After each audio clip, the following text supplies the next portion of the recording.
How you doing, everyone? It's Kevin, back with another video. Today we're going to be hooking the portable buddy heater up to a 20-pound tank. And I'm going to show you exactly how you can do it and what you're going to need to do it with. So let's get started. So to get this video started, what I want you to do is turn your buddy heater over to the side where you're going to put your tank in. This is where we're going to hook our hose. We don't need a regulator because this is the regulator right here. Now go down inside here and check this out. What you see down in here is the hose numbers. These are your part numbers. You have a 5-foot hose and a 12-foot hose and a filter that goes with them two hoses. Here you have a Mr.Heater hose that does not need a filter. So those of you out there think you don't need a filter, you may have this hose. And that's fine, you don't have to, but these two you do. When you get your filter, there'll be a little piece of hose on here. You want to pull it off. It looks just like this piece here. You want to flip that around, and you're going to go ahead and screw this on like as if you were screwing your 1-pound propane tank to it. You don't want to cross thread these. Take your time and screw them in there. You don't have to worry about Teflon tape on this part. There's a rubber seal inside there. You can put a little Teflon on there if you want.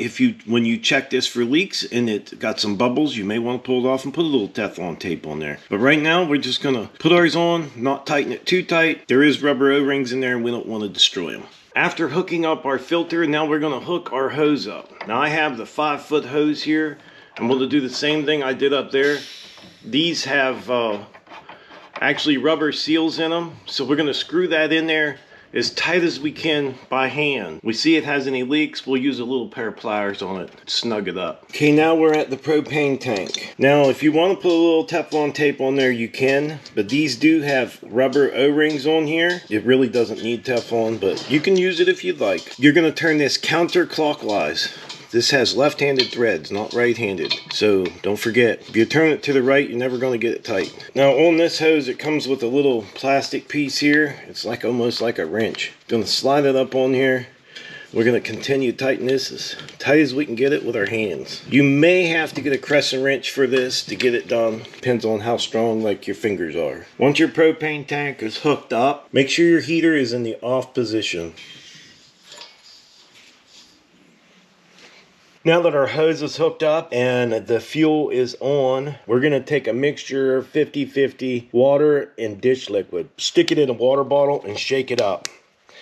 Once you've shaken it up, now you can do this in a spray bottle if you'd like. If you have a spray bottle and you don't have a water bottle, use a spray bottle. I do it like this because I don't have a spray bottle. So all I have to do is squeeze out this foam and put it all over these fittings. If there be any leaks, you would definitely see them. I would do around my valve too. Just make sure that there's nothing there that's leaking. Now go to your portable buddy heater. So we're going to go right to where we hooked up the filter, and we're going to do the same thing. We're going to go over these fittings and make sure that we have a little bit of soap around all these fittings. If there would be a leak there, you would definitely know. So it's going to blow bubbles. I think we're good to go ahead and fire this machine up. So now what we're going to do is we're going to go ahead and get ready to light our heater. We're going to turn our knob to pilot. We're going to press down. And it's going to let the gas fill up that filter and that line. It might take a minute or so. Then you can push it down and light it. Hold it for about 30 seconds to warm up your thermocoupler. Then release. We're going to go ahead and turn our heater on. That's the low setting.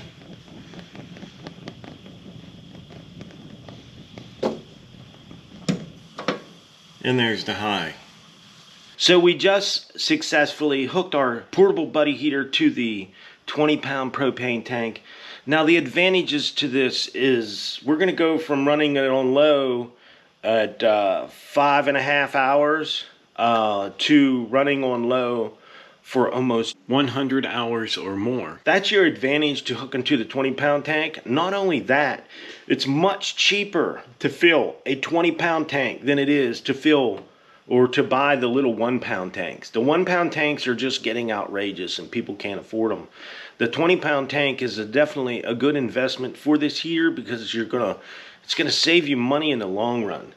Now, all the stuff that I used in here, the filter and the hose, is all going to be in a link in the description down below. We'll also leave the heater and the propane tank in there. If this is a setup that you'd like to have for, say, emergency heat, this is definitely great for emergency heat. Now, I want to show you one more little thing that I had got for this heater, and I really like it a lot, and it's a heat-powered fan. Let me show you that. Now, I had bought a couple of these little heat-powered fans, and this one here comes with a little bracket that actually mounts right to the top of your portable buddy heater, and this thing does work good. So all you have to do is slide it right in the top here, and this thing's going to start working with no electricity. It actually works really well. I was very surprised at how well this little fan works. So we'll leave a link in the description for that too. We'll wait for this guy to take off and I'll show you how nice it is. As you can see, the blades are actually starting to turn just a little bit within a minute. It's already starting to turn. This little fan is actually really nice for this setup. It works great on here, and it does push the air. Now it's not gonna push like, you're not going to feel it really, really strong, but it's there and it's blowing, and I can feel it clear out to here.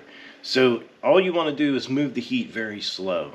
Okay, everything you see, I'll leave links in the description down below. If this is something you'd like to have for emergency heat, this thing works great. I use it all the time, and we have had no issues with it. If you're interested in it, check out the links. I would like to tell everyone, thanks for watching my video. Don't forget to subscribe. Give me thumbs up, thumbs down, or comment if you'd like. Until next time.